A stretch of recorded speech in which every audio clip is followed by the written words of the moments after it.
Vamos a hablar del libro de Daniel.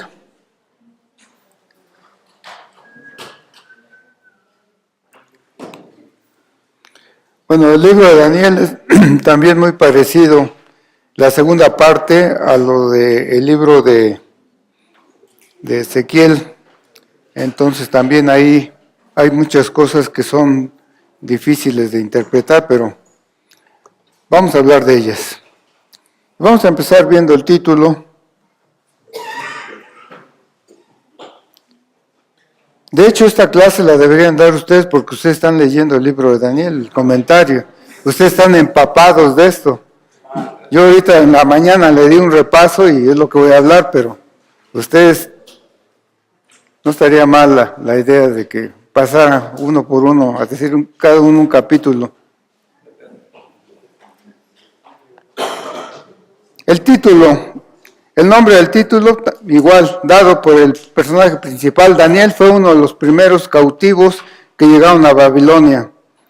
Vimos que Ezequiel llegó en el segundo cautiverio, Daniel llegó en el primero. Recuerden que les dije que en el primer cautiverio llevaron a Babilonia a los personajes más importantes, a las personas que querían que colaboraran con el reino de Babilonia. Entonces Daniel era originario de una familia noble de la tribu de Judá y fue llevado desde muy joven en la primera deportación. Este joven venía preparado desde que llegó al cautiverio y posteriormente, por las características que él tuvo, pues fue un hombre de gran utilidad para los reinos en el exilio y también de gran utilidad para Dios. Dios lo convirtió en profeta. El autor y la fecha. Dentro del mismo libro aparecen varios pasajes en los que se puede determinar que el mismo Daniel fue el que escribió el libro durante su cautiverio.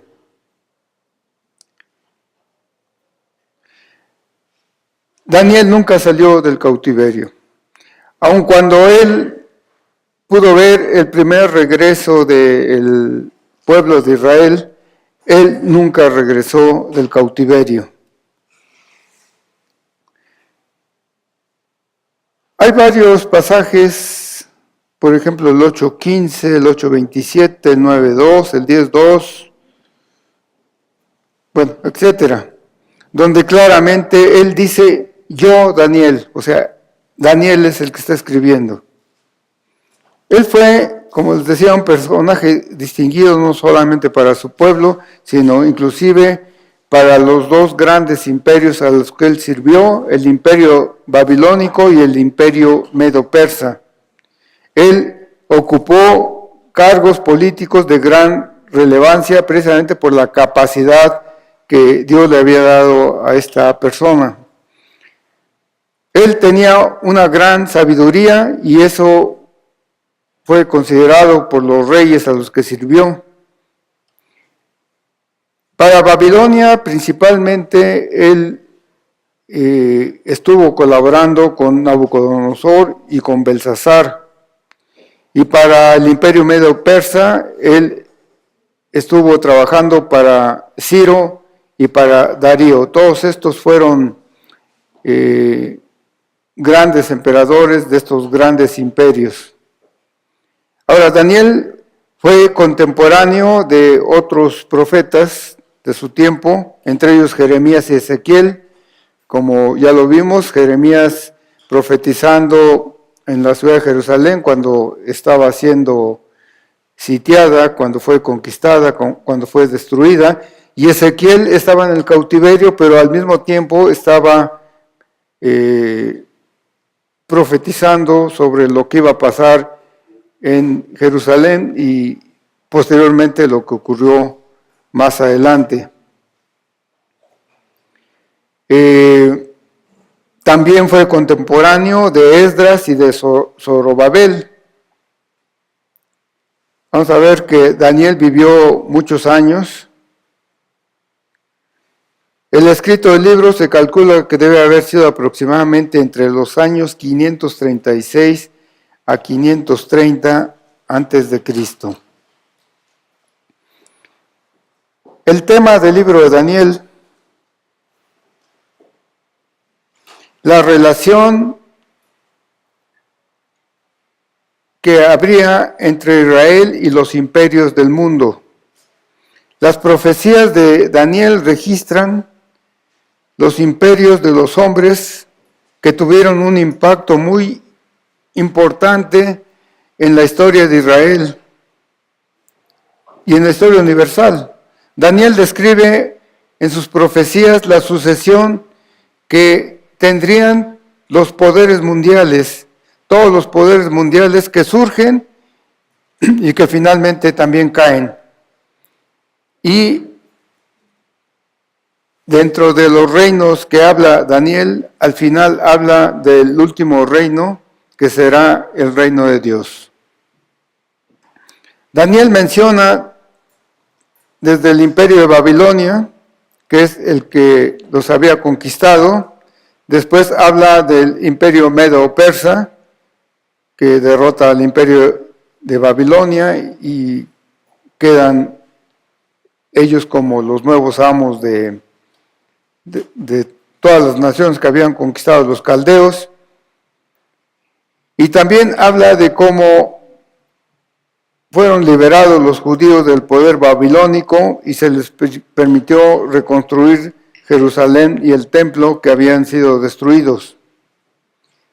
Después también habla de lo que vendría más adelante, que ya las escrituras no nos dicen nada. Habla acerca del imperio griego, que no por lo que dicen las escrituras, sino porque dice la historia, también sometió a Israel.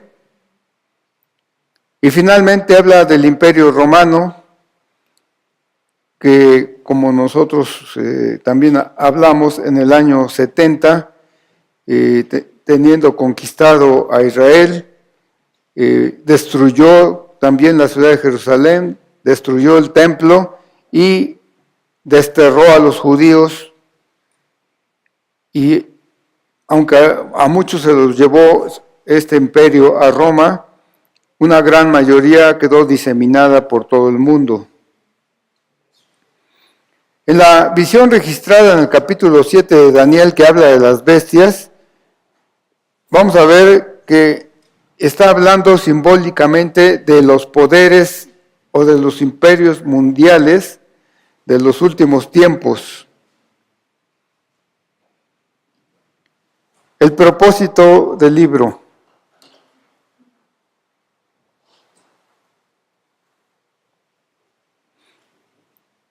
Mostrar los imperios que habrá en los últimos tiempos.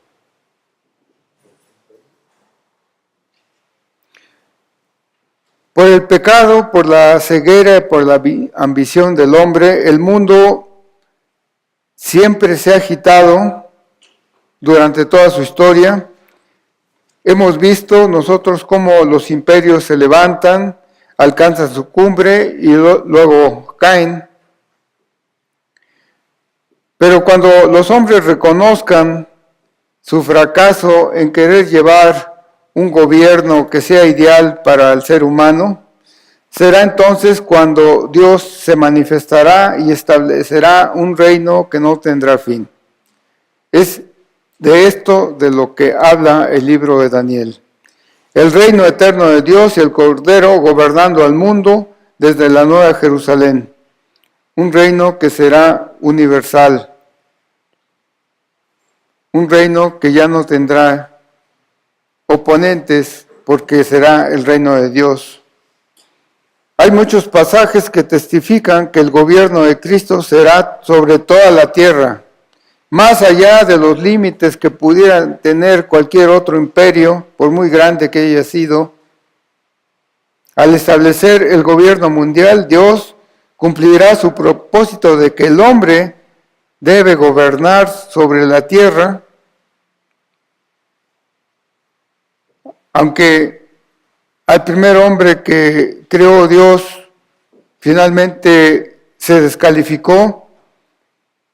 vemos cómo Dios se establece como hombre en la persona de Cristo, como un segundo Adán, que llega a cumplir con esta meta que él tenía de gobernar a toda su creación.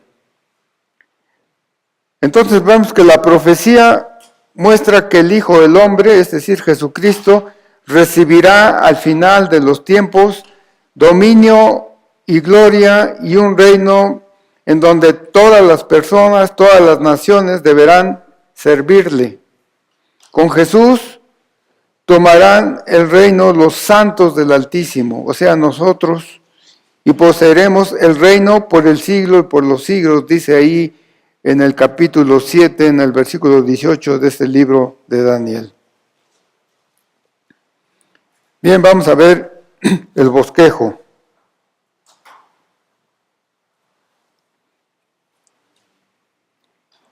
El bosquejo es muy claro en este libro. Hay dos partes que son claramente distinguibles en este libro. Las profecías del dominio gentil, que están escritos del capítulo 1 al capítulo 7 y están escritos en el idioma original en arameo.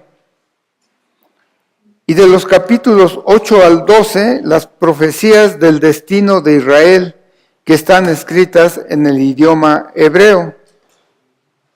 Entonces, en estas dos partes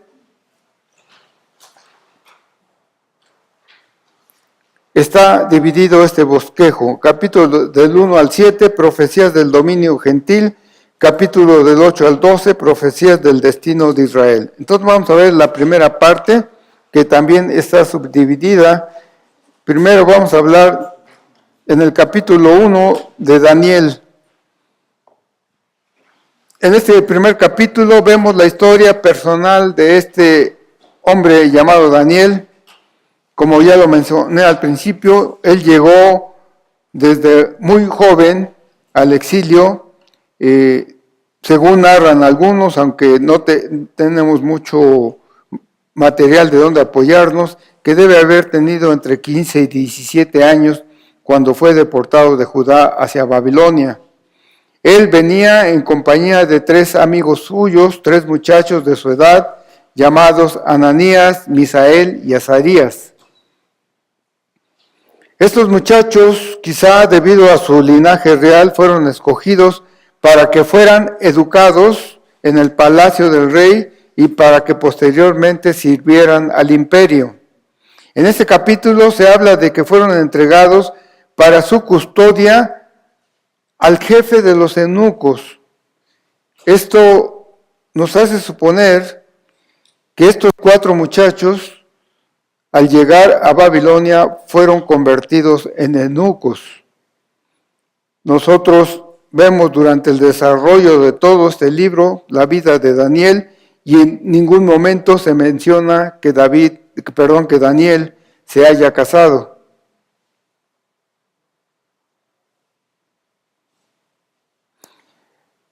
En el resto de este capítulo vemos el deseo de Daniel y de sus amigos de no contaminarse con la dieta de los caldeos.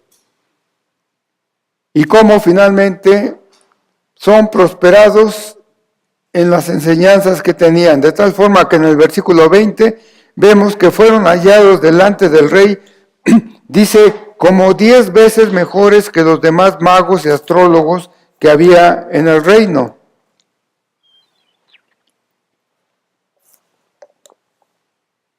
La actitud de Daniel que observamos a lo largo de todo el libro revela la instrucción que sobre el conocimiento de Dios él tenía, instrucción que seguramente le fue enseñado en su casa. Seguramente sus padres eran temerosos de Dios y enseñaron a su hijo a temer a Dios.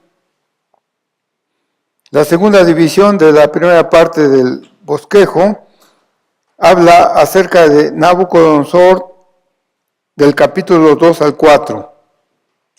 Nabucodonosor, hemos hablado en otros libros de él, fue rey de Babilonia del año 605 al año 562. Antes de ser nombrado rey, Nabucodonosor fue un destacado militar y dentro de las grandes victorias se cuenta precisamente la derrota que le dio hegemonía al pueblo caldeo sobre el pueblo egipcio.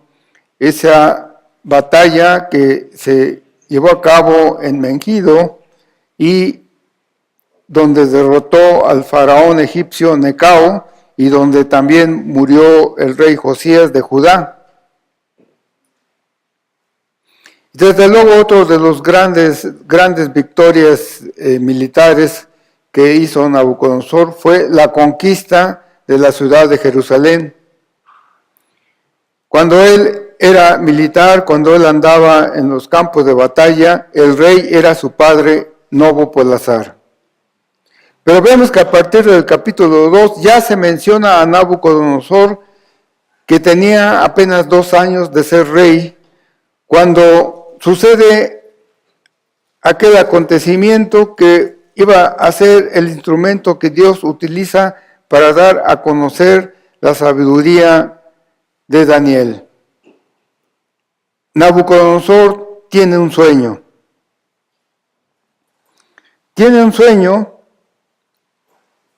que él pretende que sus magos, que sus astrólogos le adivinen qué es lo que había él soñado, porque él no lo recordaba. Y vemos que ante la ineficacia de los magos y astrólogos del reino para auxiliar a su rey, y bueno, algo que es importante señalar es que los caldeos, según nosotros vemos en la historia universal, fue un pueblo netamente de personas, de científicos, de personas preparados. Ellos eran astrólogos, ellos estudiaban a las estrellas, a los astros. ¿Recuerdan que les comenté? ¿Fueron a ustedes? Sí, cuando vimos el libro de Génesis hablamos de la Torre de Babel. La Torre de Babel era un edificio que tenía la forma de un cono truncado. Este tipo de edificios se les llamaba zigurats. Toda Babilonia estaba llena de este tipo de edificios. Era un cono truncado, la parte superior del edificio era una plataforma, y esto era porque en esas plataformas, como si fuera la terraza o la azotea de un edificio actual, ellos ponían ahí sus observatorios y desde ahí estaban estudiando los astros. Entonces nosotros, no por lo que vemos aquí en la escritura, sino por lo que sabemos de la historia, los caldeos eran grandes astrólogos. Pero aquí vemos que estos astrólogos, dentro de su capacidad, no pudieron ayudar al rey en descifrarle qué es lo que había soñado. Y aquí vemos a Daniel actuar al revelarle Dios en un sueño cuál había sido el sueño que había tenido el rey y que lo tenía inquieto. El rey ya había dado la orden de matar a todos sus astrólogos y adivinos porque no pudieron adivinarle el sueño. Entonces, cuando aparece Daniel deteniendo en primer lugar la matanza que había ordenado el rey, informando en segundo lugar que él iba a revelar el sueño del rey. Aquí es de especial importancia hacer notar que cuando Daniel dijo esto al rey, él todavía no sabía ni tenía idea cómo iba a adivinar el sueño del rey. Sin embargo, aquí empezamos a ver la fe y la confianza que este profeta tenía en Dios. Él sabía que si él acudía a Dios, él podía saber ese misterio que no habían podido haber revelado los hombres. Él solamente le pide a sus compañeros que oren y que le pidan a Dios misericordia, porque inclusive la vida de Daniel y de sus amigos también estaba en peligro. Y en el versículo 25 vemos que Daniel es llevado delante del rey. Y Daniel no solamente le relata el sueño que el mismo rey había tenido que no podía recordar, sino que también le da la interpretación de su sueño. El sueño del rey nadie lo podía interpretar, pero Daniel le dice al rey que hay un Dios en los cielos que revela todos los misterios y que él fue el que le había revelado cuál había sido el sueño del rey. La revelación y la interpretación del sueño es una de las profecías más impactantes que aparecen en este libro. Lo que el Señor le estaba mostrando a Daniel a través del sueño del rey fue la aparición cronológica de los más importantes imperios gentiles desde ese momento que estaba viviendo hasta llegar al último imperio, el reino de los cielos. Dios mostró tanto a Daniel como a Nabucodonosor a través de una escultura hecha de diferentes materiales la sucesión de los imperios futuros, empezando desde el imperio caldeo, que en ese momento gobernaba todo el mundo y que en el sueño estaba representado por la cabeza de la escultura, que era de oro. Después, el imperio medo-persa estaba representado por el torso de plata de esta escultura. Luego le seguía más abajo en el cuerpo la representación del imperio griego, representado por el vientre y los muslos de bronce. Y al final de los miembros de la escultura, los pies, las piernas y los pies estaban representados por el poderoso imperio romano. Todos ellos sucesos que se llevarían a cabo varios siglos después.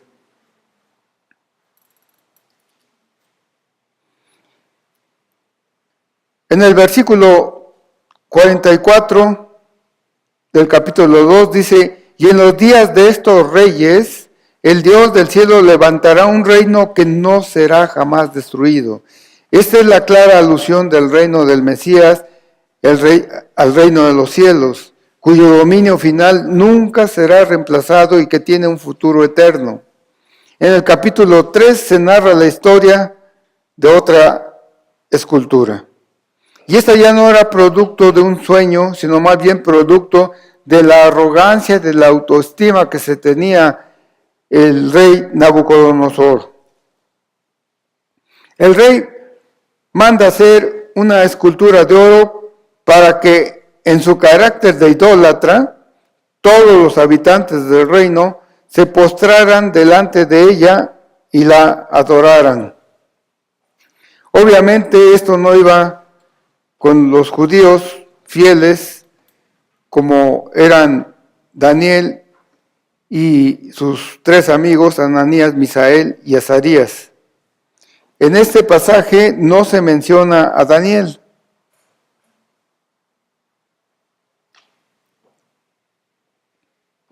Pero sus tres amigos ni adoraron ni se postraron delante de esa imagen, por lo cual son acusados ante el rey de su desobediencia. El castigo consistía que el que no obedeciera a la orden del rey sería echado dentro de un horno de fuego ardiente. Cuando los amigos de Daniel son llevados ante la presencia del rey, ellos no se asustaron, no se amedrentaron y aún desafiando al rey le contestaron: he aquí nuestro Dios a quien servimos puede librarnos del horno del fuego ardiente. Y de tu mano, oh rey, nos librará. Ellos sin ningún respeto le estaban diciendo al rey que no les iba a pasar nada de lo que el rey quería hacerles. Al igual que Daniel, sus amigos mostraron una total confianza en Dios. No le tenían miedo al hombre, por muy poderoso que fuera, y era el hombre más poderoso del mundo en ese momento. En el versículo 18 nos muestra una enseñanza mayor cuando ellos le contestan al rey. Les dicen: y si no, o sea, si Dios dentro de su soberanía no los iba a salvar, dice: y si no, sepas, oh rey, que no serviremos a tus dioses, ni tampoco adoraremos la estatua que has levantado. Esta actitud es la que siglos más tarde, después de que fue instaurada la Iglesia de Cristo en este mundo, todos aquellos que fueron mártires del cristianismo mostraron cuando no tuvieron miedo a las autoridades de lo que les pudieran hacer y daban su vida con gusto, pero nunca negaron a Dios. Nadie puede hacer que un hombre que es verdaderamente fiel a Dios le niegue, y esto lo vemos en la historia, aún a consta de su propia vida. Bueno, el resto de la historia ustedes ya la conocen, ustedes conocen muy bien esta historia acerca del horno donde fueron echados esos 3 hombres. El Señor los protegió y el fuego no les hizo daño. Esto fue un ejemplo de la fidelidad de estos hombres y obligó al presuntuoso rey a bendecir al Dios verdadero. Esto hizo que estos hombres fueran engrandecidos por el propio rey cuando vio que efectivamente el poder de Dios estaba depositado sobre ellos.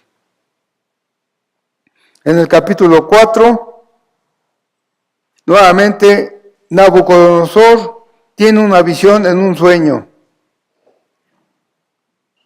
Ahora, él ve un árbol de gran tamaño que es mandado cortar. Y se repite la misma historia que la primera visión del rey.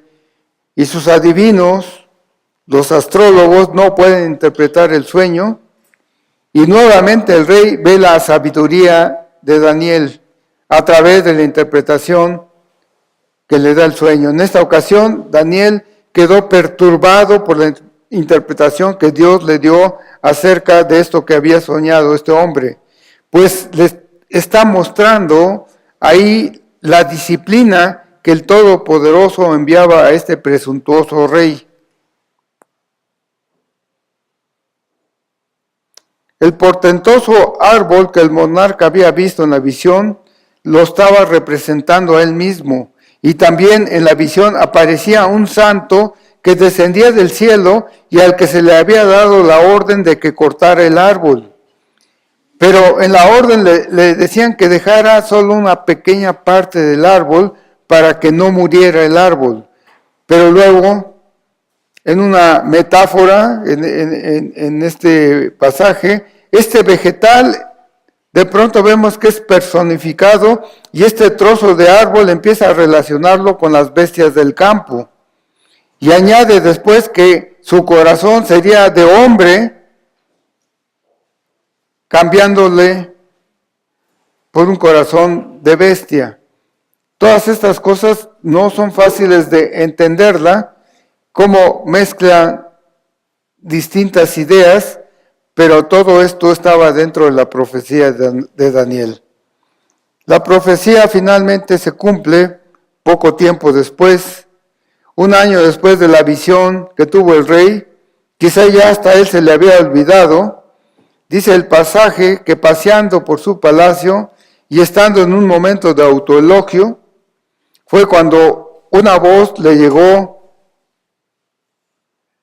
del cielo a sus oídos y le dijo: a ti se te dice, rey Nabucodonosor, el reino ha sido quitado de ti, y de entre de los hombres te arrojarán, y con las bestias del campo será tu habitación.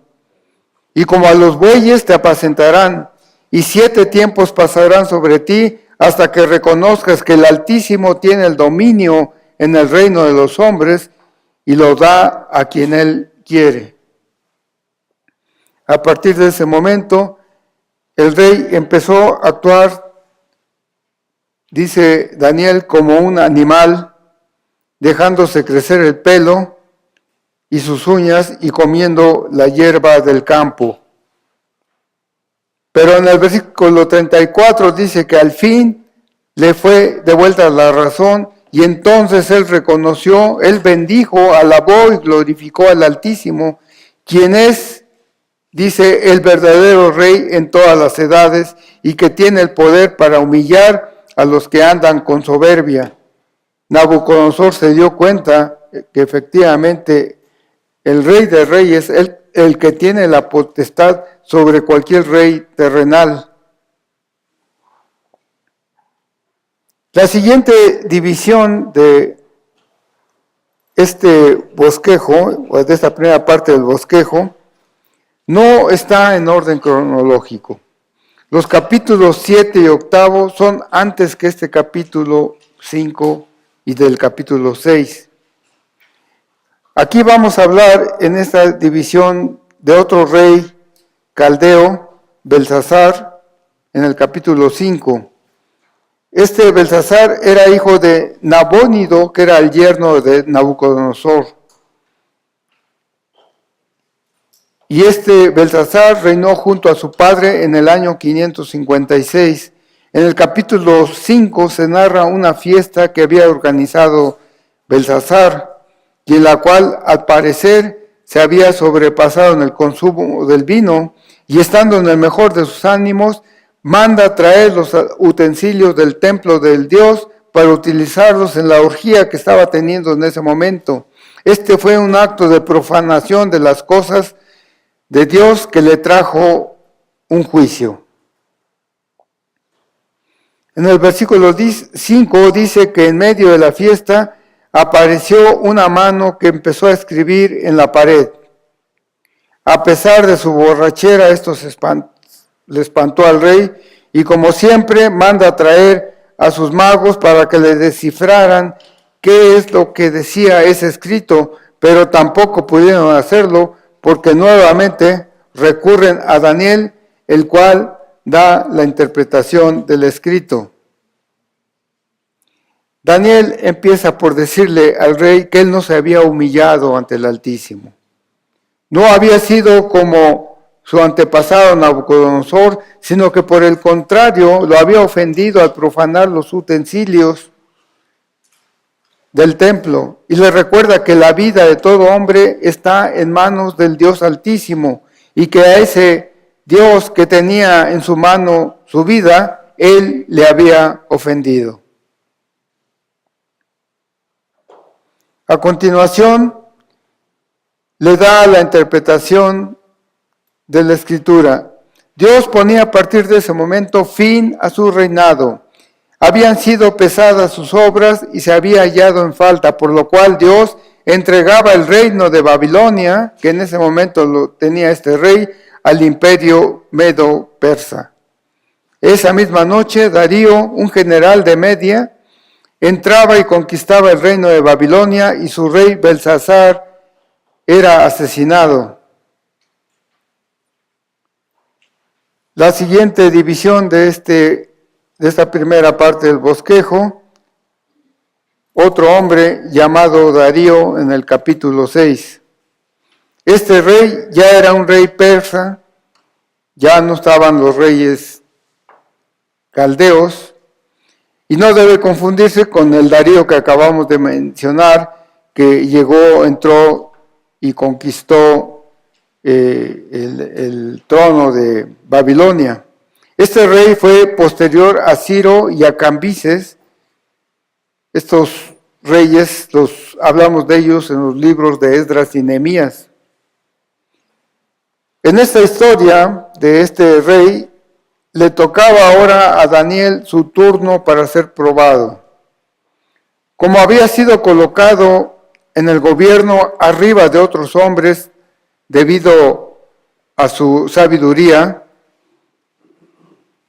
estos hombres llamados sátrapas no estaban de acuerdo en que un extranjero tuviera un puesto superior al que ellos tenían.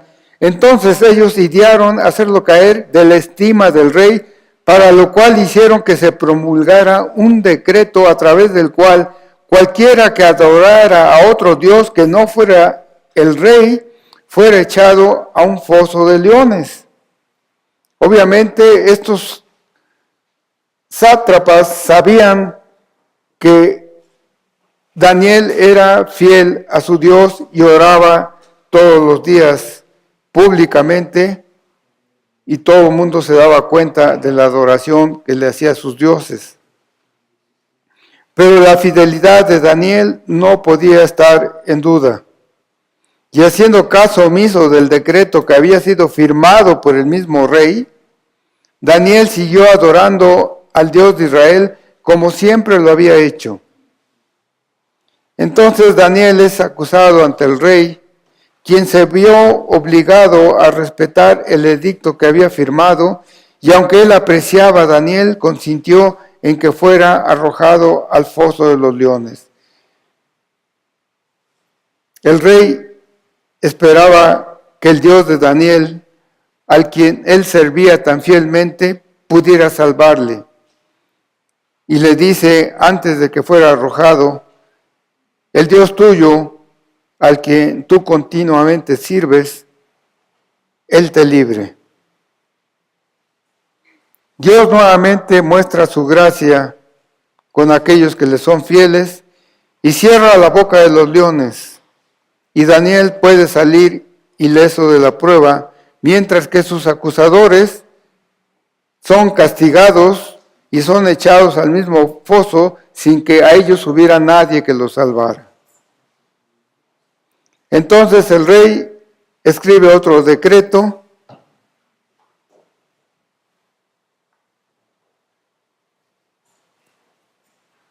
y finalmente, nuevamente por la actitud de Daniel, Dios es exaltado nuevamente por una persona incrédula, por un rey pagano. Entonces el Darío del capítulo 5, versículo 31, cuando dice Darío de Media tomó el reino, hablando del reino de Belsasar, ¿es diferente al Darío que inicia el capítulo 6? Sí, en primer lugar, ese era un militar y el otro, el del que estamos hablando, es un rey, y en segundo lugar, fue en periodos totalmente diferentes. Ok, entonces no es un rey, es Sí. Un militar. El que conquista, Ya sí está hablando de un rey. de un rey, Y sí. de todo el Darío que se menciona en el capítulo 9, ¿sigue siendo el mismo Darío o ya es otro aparte del capítulo 6? Si es el rey, sigue siendo el mismo. Porque ese Darío, hijo de Asuero, vino a ser rey. Ah, no, ese es otro.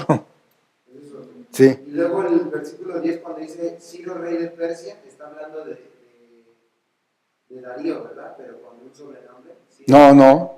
No, ese es Ciro, ese se llamaba Ciro. Yo les presenté, creo que una tabla de los reyes, de medos y persas, precisamente en la historia, cuando hablé de Esther, Nehemías y Esdras, les presenté una tabla donde venía cronológicamente cómo habían reinado cada uno, en qué año habían reinado cada uno de esos reyes y dónde aparecen en los textos bíblicos. ¿Sí recuerdan eso? Sí. Creo que también está en sus materiales. La última división habla acerca de las bestias en el capítulo 7. Aquí, a partir de ese momento, empieza a manifestarse en la persona de Daniel visiones de carácter escatológico. La visión que se narra en este capítulo y que tuvo Daniel es nuevamente acerca de los poderes gentiles. Aquí empezando desde el imperio babilónico, el medo-persa, el griego, el romano y finalmente la venida del Hijo del Hombre. En la visión se muestra y representa a estos reinos en formas de bestias. Primero aparece un león con alas de águila, que ha sido la forma como siempre se ha identificado al reino de Babilonia. Aquí traigo una diapositiva que seguramente ustedes conocen, esta figura que aparece en la historia de los caldeos. Entonces, la forma como ve en la visión Daniel a Babilonia es a través de un león con águilas. Después de esta bestia aparece otra, un oso que representa al reino medo-persa. Después aparece un leopardo con 4 alas y 4 cabezas que representa al imperio griego. Algunos comentaristas dicen que quizá por la rapidez con la que conquistó Alejandro Magno a los pueblos que sojuzgó, lo comparó con un leopardo. Y finalmente, la que era la bestia más espantosa, una que tenía, dice, 10 cuernos y que representaba a 10 reyes, dentro de los cuales iba a surgir un cuerno pequeño, un cuerno que tenía ojos y boca y que hablaba grandes cosas. Bueno, eso se los dejo a ustedes para que lo descifren. Después de la visión de estas 4 bestias, Daniel ve la manifestación nuevamente de un anciano sentado en su trono, vestido de blanco. Dice que su cabello como de lana y del trono salía fuego ardiente. Este ser actuaba como juez y le fueron abiertos delante de él unos libros. Y entonces la bestia portentosa y el cuerno pequeño fueron destrozados para ser quemados en el fuego. Este cuerno pequeño del que habla el capítulo 7, versículo 8, es al que se le ha identificado como el anticristo.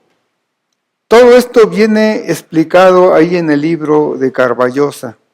Por eso es importante que pongan mucha atención y después en su resumen expliquen todo esto que ahorita al estarlo hablando pues realmente no queda muy claro. Dice que entonces fue cuando vio la manifestación de uno como hijo de hombre, el cual le fue dado el dominio, gloria y reino para que todos los pueblos y naciones le sirvieran. Y su dominio es un dominio, dice ahí del versículo 16 al 28, que nunca pasará. Un ángel le revela a Daniel cuál era el significado de su visión. Vamos a la segunda parte del bosquejo, la profecía del destino de Israel. Aquí se menciona del capítulo 8 al 12, que como les dije está escrito en la lengua de los hebreos, por lo cual está destinado para los hebreos. Del capítulo 2 al 7 les dije que estaban escritos en el idioma arameo. Los mensajes de esta parte del bosquejo van dirigidos hacia los judíos y vamos a ver las divisiones de esta segunda parte del bosquejo. En el capítulo 8 habla acerca de los cuernos. En esta visión se muestra que el poder del hombre es a través de los cuernos de un animal. En la visión se muestra cómo los cuernos de los diferentes animales que van apareciendo cada vez son más potentes y más grandes y muestran una vez más el poder, en este caso, de los imperios medo-persa y el imperio griego.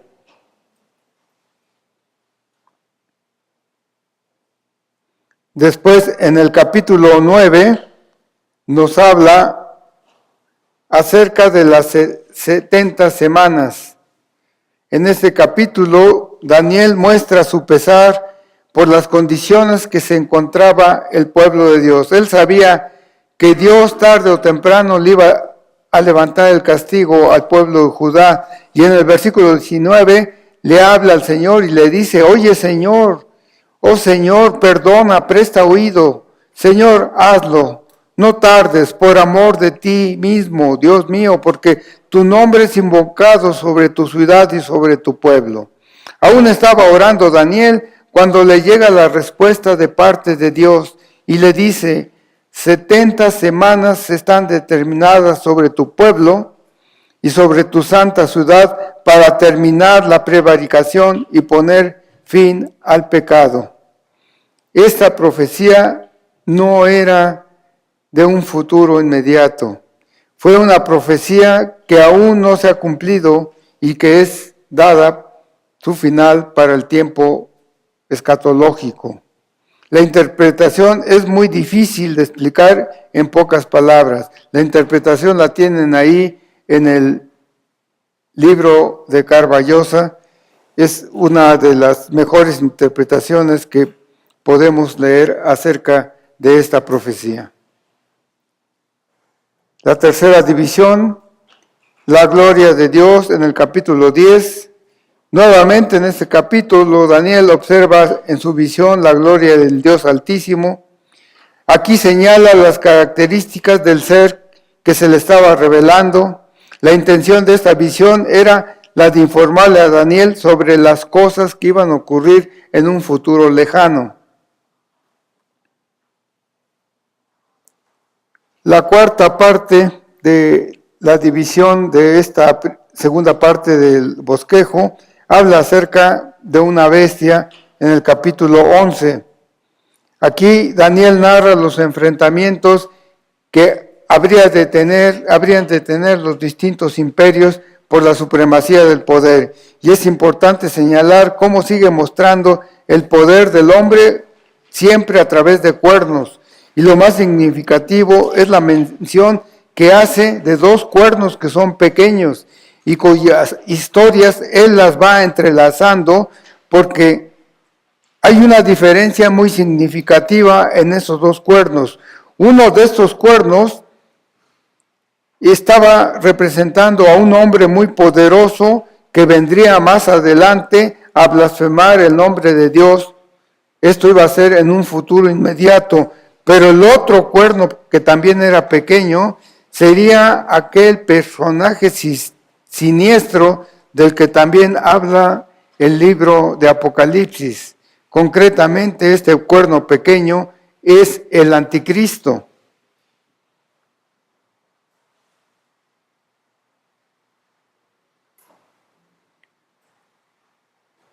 Y finalmente,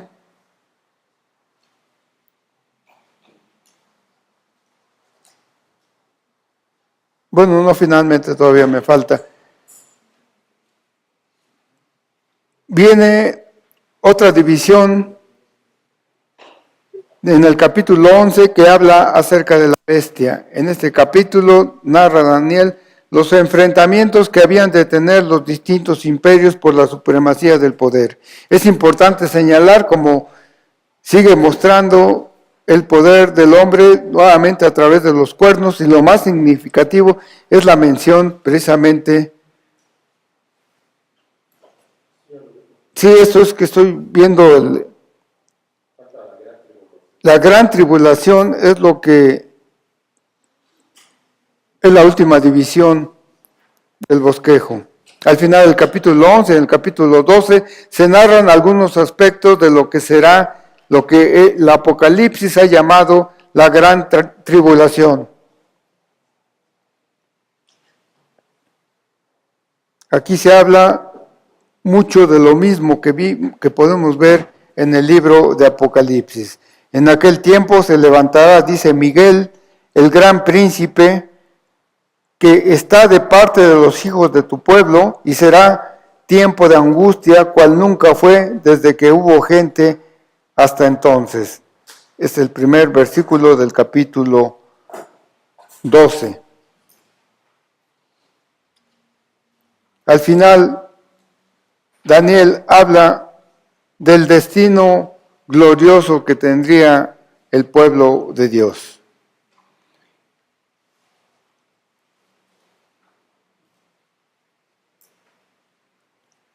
Podemos decir que en este libro Daniel siempre siguió la voluntad de Dios. Desde su juventud hasta su vejez, toda su vida fue consagrada a transmitir las verdades de Dios. Él conservó su honradez en circunstancias difíciles y en medio de la fascinación de una corte oriental.